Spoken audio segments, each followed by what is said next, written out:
Good morning students, welcome to online classes of proton. Students, कल अपन ने lecture first देखा था, पार्ट फर्स्ट देखा था मानव पाचन तंत्र का। ये आपके 10th क्लास के वीडियोस हैं, 10th क्लास हिंदी मीडियम के लिए कल से मैंने वीडियोस बनाना स्टार्ट किया है। तो ये मानव पाचन तंत्र का पार्ट कौन सा है? सेकेंड।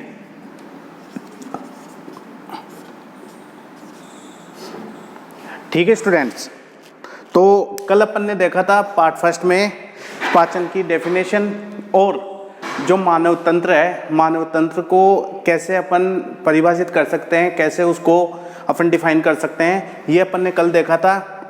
और उसके बाद में अपन ने वेरियस जो तंत्र है उनके बारे में पढ़ा था कि इन तंत्रों के बारे में अपन इस चैप्टर में पढ़ने वाले हैं। और उसमें से जो सबसे फर्स्ट जो तंत्र आता है, सिस्टम आता है, उसको बोलते हैं पाचन तंत्र।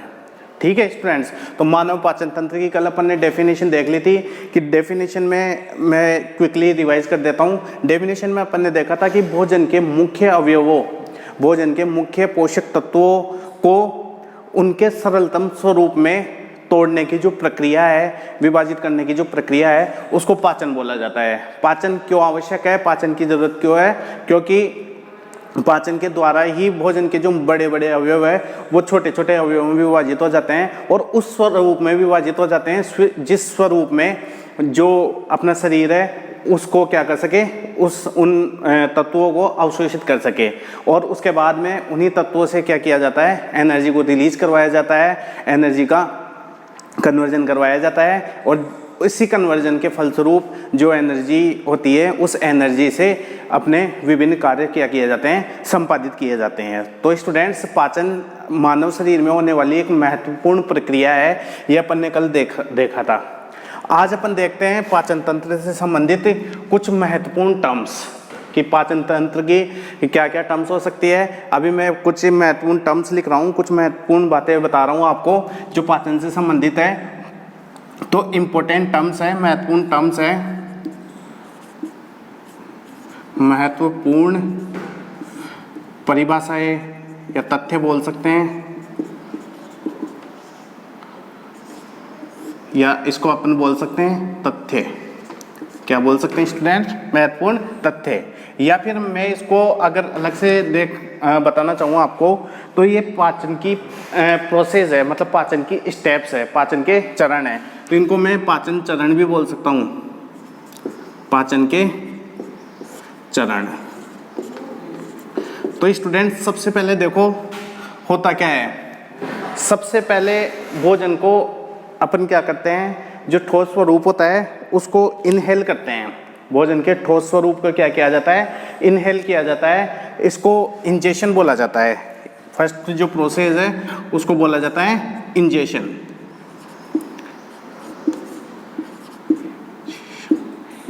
इंजेशन मतलब इंजेक्ट करना, भोजन को लेना। ठीक है, फर्स्ट जो स्टेप है पाचन का, उस पाचन के फर्स्ट स्टेप को क्या बोला जाता है, इंजेशन। तो इंजेशन का मतलब भोजन के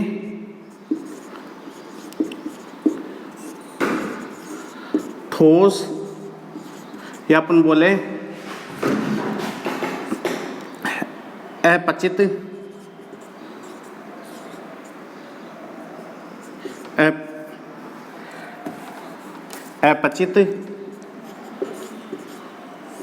स्वरूप को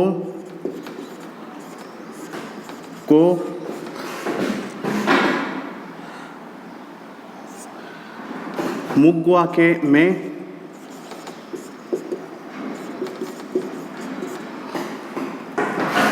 गुहा में लेना। इस फर्स्ट प्रोसेस को क्या बोलते हैं अपन, इंजेशन।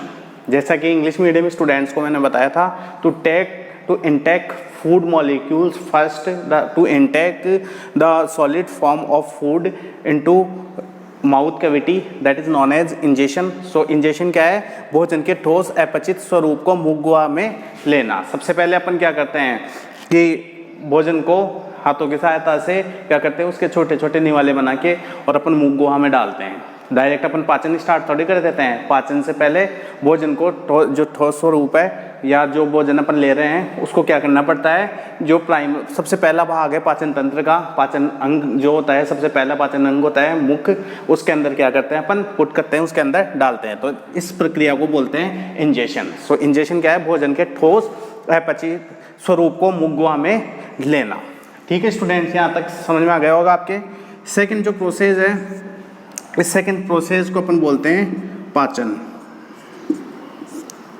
अब आपको पता है कि जैसे ही मुख गुहा में डालते हैं अपन भोजन को, तो उसके बाद में अपन दांतों की सहायता से और लार की सहायता से भोजन को क्या कर देते हैं, पचाना शुरू कर देते हैं। मतलब उसको छोटे छोटे स्वरूप में तोड़ना शुरू कर देते हैं। आपको पता है आप जो भी फूड लेते हैं तो दांत क्या करते हैं, उसके सरलतम स्वरूप में तोड़ने की प्रोसेस में अपनी भागीदारी निभाते हैं। मतलब उसको छोटे छोटे स्वरूप में क्या करने लग जाते हैं, तोड़ने लग जाते हैं। तो मुख गुहा में सबसे पहले भोजन को छोटे छोटे स्वरूप में क्या किया जाता है, तोड़ा जाता है। तो पाचन क्या है, अपन डेफिनेशन में लिख चुके हैं, भोजन को या भोजन के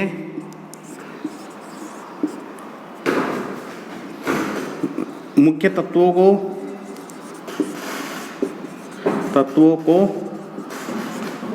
छोटे छोटे स्वरूप में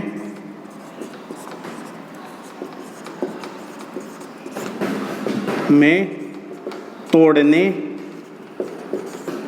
की प्रक्रिया।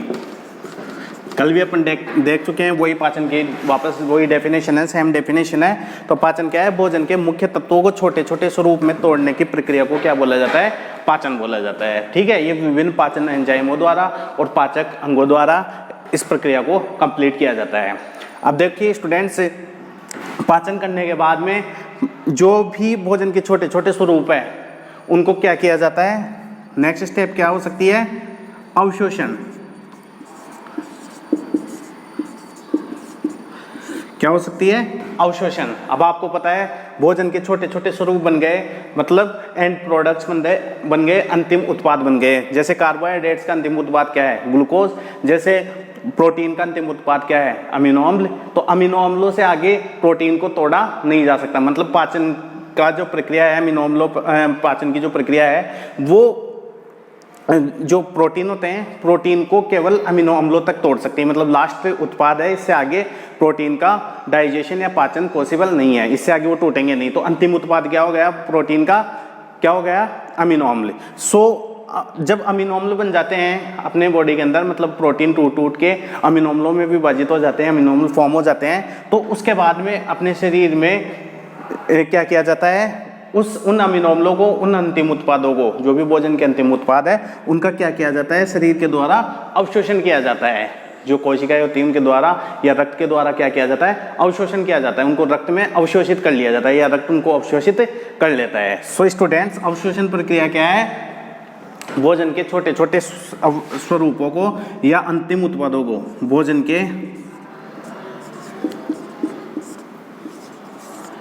अंतिम उत्पादों को रक्त में मिलाने या अवशोषित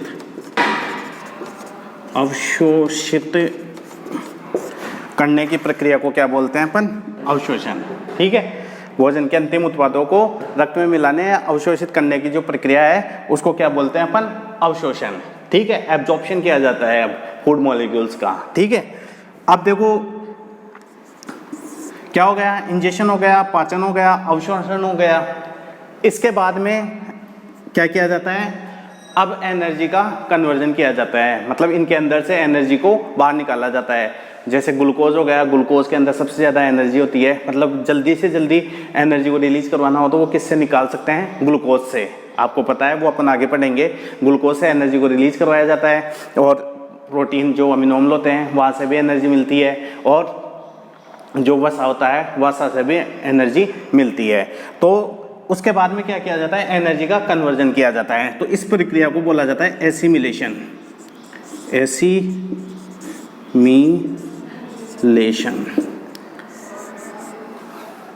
क्या किया जाता है, जो भोजन के अंतिम उत्पाद है या अवशोष भोजन के अवशोषित उत्पाद है, अपन लिख सकते हैं भोजन के अवशोषित उत्पादों से ऊर्जा को निकालने की प्रक्रिया, निकालने की प्रक्रिया, इसको क्या बोला जाता है स्टूडेंट्स? इसको बोला जाता है एसिमिलेशन। क्या बोला जाता है? Assimilation. To convert energy from one form to another form from food molecules, that is known as assimilation. So students, assimilation क्या है? कन्वर्जन ऑफ एनर्जी, एनर्जी के एक स्वरूप से दूसरे स्वरूप में बदलने की प्रक्रिया को क्या कहते हैं? अपन एसिमिलेशन कहते हैं। तो ग्लूकोज के अंदर जो एनर्जी निहित होती है उसको क्या किया जाता है? बाहर निकाला जाता है, ताकि उस एनर्जी को क्या किया जा सके? काम में लिया जा सके, विभिन्न कार्यों को संपादित करने में, कार्य में लाया जा सके। तो इस प्रक्रिया को क्या बोला जाता है? एसिमिलेशन। तो ये भी एक पाचन की क्या है? एक चरण है। ठीक है स्टूडेंट्स। और लास्ट में आता है, लास्ट में ईगेशन। ईगेशन या निष्कासन। अब क्या किया जाता है?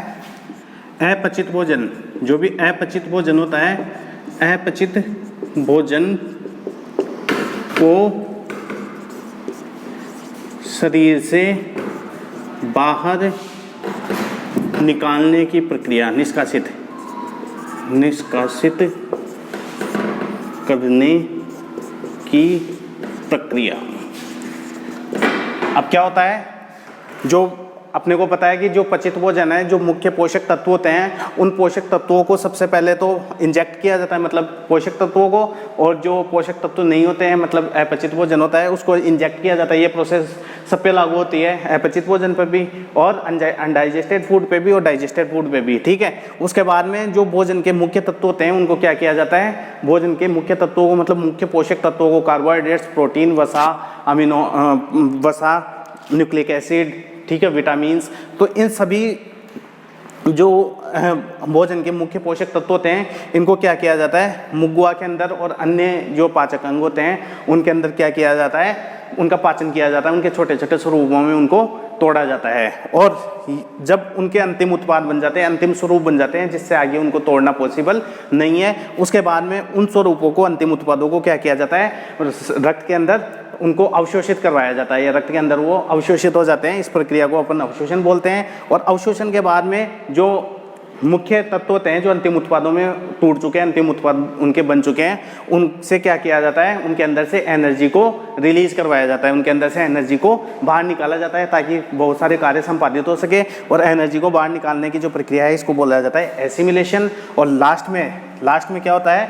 जो अपचित भोजन बच गया अब अपने पास, जो अपचित भोजन लार्ज इंटेस्टाइन के अंतिम जो पार्ट होता है, जो रेक्टम होती है, रेक्टम में उसको कुछ समय के लिए, टेम्परेरी समय के लिए क्या किया जाता है? उसको स्टोर किया जाता है, संचय किया जाता है। और जब अपन फ्रेश होने जाते हैं तो उस टाइम पर उसको लास्ट में अपचित भोजन को क्या किया जाता है? एनएस के थ्रू, या एनएस जो होल होता है उसके थ्रू क्या किया जाता है? शरीर से बाहर निष्कासित कर दिया जाता है। तो शरीर से बाहर निष्कासित करने की जो प्रक्रिया है उसको क्या बोला जाता है स्टूडेंट्स? उसको बोला जाता है ईगेशन। तो स्टूडेंट्स ध्यान रखना, आपकी कॉम्पिटिशन एग्जाम्स में और जो मुख्य परीक्षा है आपकी बोर्ड की एग्जामिनेशंस है, उसमें कई बार इनसे संबंधित क्वेश्चन पूछ लेते हैं। तो आपको इनका पता होना चाहिए। हो सकता है कि आपके सिलेबस में ये नहीं दिया हुआ हो, लेकिन ये एक महत्वपूर्ण प्रक्रिया है। अगर आपको इनका पता नहीं होगा तो आप पाचन को क्लियरली पढ़ नहीं सकते हो। तो इनका पता होना चाहिए कि जो भोजन अपन लेते हैं उस भोजन के साथ एक्चुअल में अपने शरीर के अंदर होता क्या है। तो आप देखो, मैंने ये सारी चीज़ें बताई है कि सबसे पहले अपन भोजन को इंजेक्ट करते हैं। इंजेक्ट करने की जो प्रक्रिया है उसको इंजेक्शन बोला जाता है। इंजेक्शन के बाद में उसको क्या किया जाता है? पाचन किया जाता है, छोटे छोटे स्वरूपों में तोड़ा जाता है। जो भी पचने वाला भोजन है, मतलब जो पोषक तत्व होते हैं, उनको क्या किया जाता है? छोटे छोटे स्वरूपों में बदला जाता है, जिसको पाचन बोलते हैं। पाचन के बाद में इन छोटे स्वरूपों से क्या किया जाता है? अवशोषण किया जाता है शरीर के द्वारा, क्योंकि पाचन करके नहीं छोड़ सकते अपन। पाचन के बाद में क्या करना पड़ता है? अवशोषण करना पड़ता है। और अवशोषण करने की जो प्रक्रिया है उसको अवशोषण बोला जाता है, मतलब अंतिम उत्पादों को रक्त में मिलाने की जो प्रक्रिया है ठीक है, निथारने की जो प्रक्रिया है उसको अवशोषण बोला जाता है, और अवशोषण के बाद में एनर्जी रिलीज करवाई जाती है उनसे, और एनर्जी रिलीज करवाने की जो प्रक्रिया है उसको क्या बोला जाता है, एसिमिलेशन।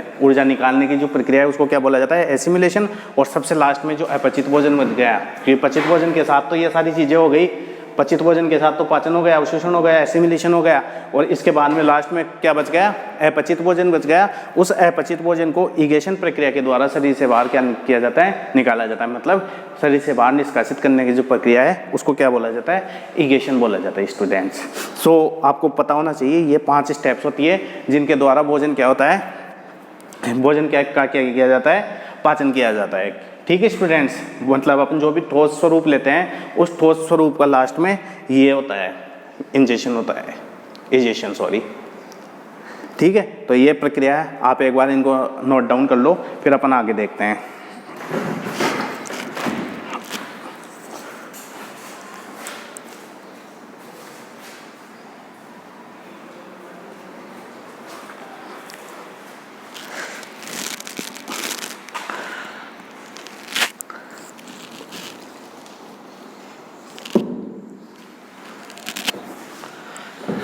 चलो स्टूडेंट्स,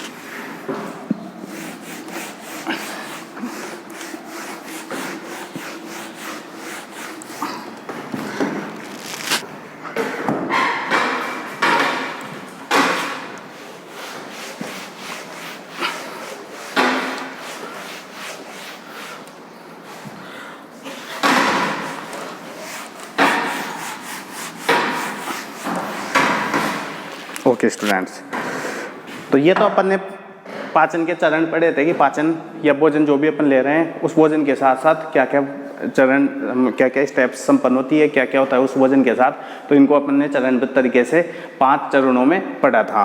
अब अपन अपने मुख्य पॉइंट पर आते हैं, मैं मुख्य जो बिंदु है उस पर आते हैं।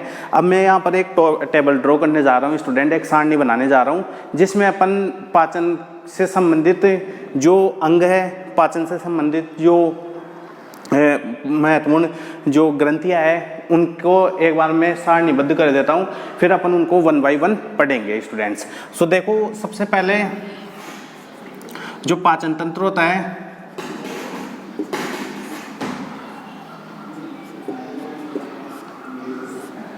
इस पाचन तंत्र को स्टूडेंट्स में 2 भागों में विभाजित कर सकता हूँ समझने के पर्पज से। जो पहला भाग है उसमें अपन ले लेते हैं पाचन अंग, डाइजेस्टिव ऑर्गन्स, क्या ले लेते हैं, पाचन अंग। और जो दूसरा भाग है उसमें पाचन या पाचक ग्रंथियां।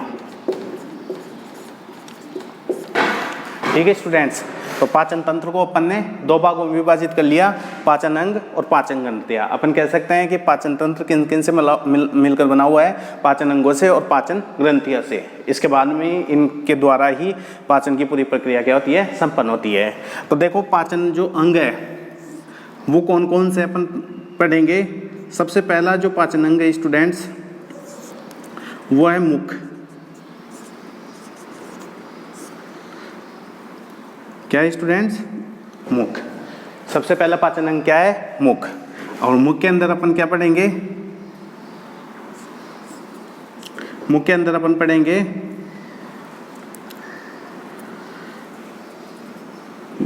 जीवा, दंत,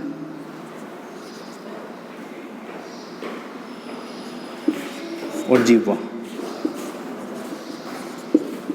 ठीक है, उसके बाद में जो द्वितीय पाचन अंग है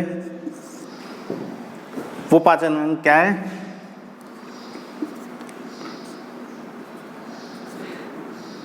फेरिंग्स।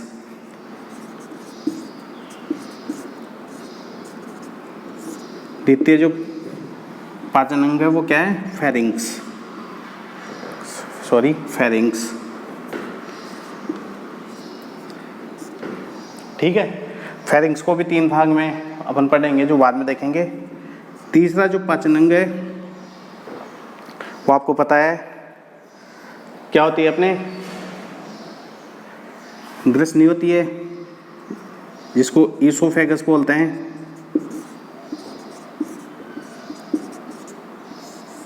क्या बोलते हैं, ईसोफेगस। देखिए स्टूडेंट्स, मैं यहाँ पर उस कम्प्लीटली हिंदी के नेम नहीं लिख रहा हूँ, क्योंकि बोर्ड एग्जामिनेशन में जब आएगा तो कई बार आपको ग्रहणी की जगह ईसोफेगस ही देखने को, ग्रसनी की जगह ईसोफेगस ही देखने को मिलेगा। इसलिए आप ज़्यादा फोकस कीजिए इंग्लिश टर्मिनोलॉजी पर, इसलिए मैं आपको यहाँ पर इंग्लिश टर्मिनोलॉजी लिख रहा हूँ, ठीक है। और आप इसको आसानी से, आपकी जो टेक्स्ट बुक है उसमें इसकी टर्मिनोलॉजी आपको हिंदी में मिल जाएगी, ठीक है स्टूडेंट्स। ईसोफेगस, ईसोफेगस के बाद में स्टमक, ठीक है, जिसको आमाशय बोलते हैं, ठीक है। क्या नाम है इसका, स्टमक, क्लियर। और स्टमक के बाद में छोटी आंत्र,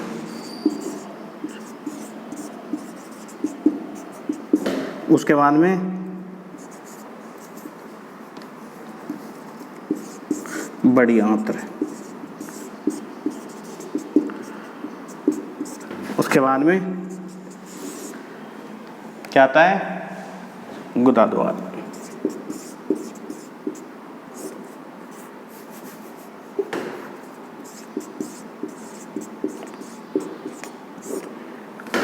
और इसको बोलते हैं एनस, इंग्लिश में क्या बोलते हैं, एनस। छोटी आंत्र को आपको पता है स्मॉल इंटेस्टाइन, बड़ी आंत्र को लार्ज इंटेस्टाइन। तो ये तो हो गए पाचन अंग, ठीक है। और इन्हीं सभी पाचन अंगों को मिला के बोला जाता है एलिमेंट्री कैनाल।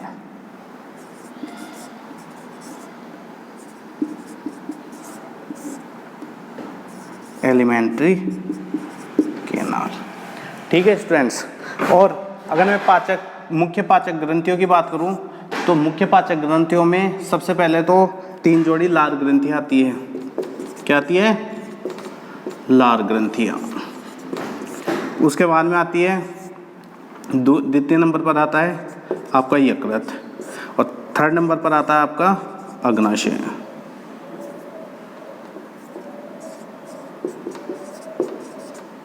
ठीक है स्टूडेंट्स, सबसे पहले पर क्या आती है, लार ग्रंथियां, ठीक है। पाचक ग्रंथियों की बात करें, एसोसिएटेड ग्लैंड्स की बात करें, तो लार ग्रंथियां, यकृत, और सबसे लास्ट में आता है अग्नाशय। इसके अलावा अपन, ये तो मेजर ग्रंथियां हो गई। इसके अलावा आमाशय के अंदर भी कुछ ग्रंथियां पाई जाती है जिनको जठर ग्रंथियां बोला जाता है स्टूडेंट्स, उनको भी अपन पढ़ेंगे, जठर ग्रंथियां। हालांकि अपन पढ़ेंगे उसको आमाशय में ही, इनको अलग से पढ़ेंगे नहीं, लेकिन आपको पता होना चाहिए, ठीक है। तो जठर ग्रंथियां पाई जाती है। इसके अलावा एक ग्लैंड और होती है जो यकृत के नीचे बाइज्यूस को स्टोर करने के काम में आती है, बता सकता है कोई?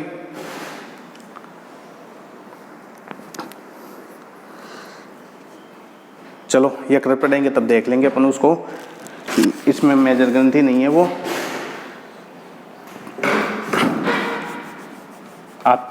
ये आपके लिए होमवर्क है, कल आप बताएंगे मेरे को, ठीक है। तो ये एक मैंने पाचन अंगों को, पाचन तंत्र को एक बार सारणीबद्ध कर दिया है। आप इसको एक बार नोट डाउन कर लीजिए, और जो नेक्स्ट वीडियो अपना आएगा, पार्ट 3 आएगा, उस पार्ट 3 में जो 3 है उसमें अपन स्टार्ट करेंगे मुख, ठीक है स्टूडेंट्स। तो मुख में देखेंगे अपन दंत, जीवा और मुख की संरचना, और कैसे पाचन होता है वो अपन लार ग्रंथियों में जब पाचन की प्रक्रिया पढ़ेंगे तब अपन देखेंगे पाचन कैसे होता है। तो आज के लिए इतना सफिशिएंट है students. Thanks a lot for watching मी। आप इसको नोट डाउन कर लीजिए स्टूडेंट्स।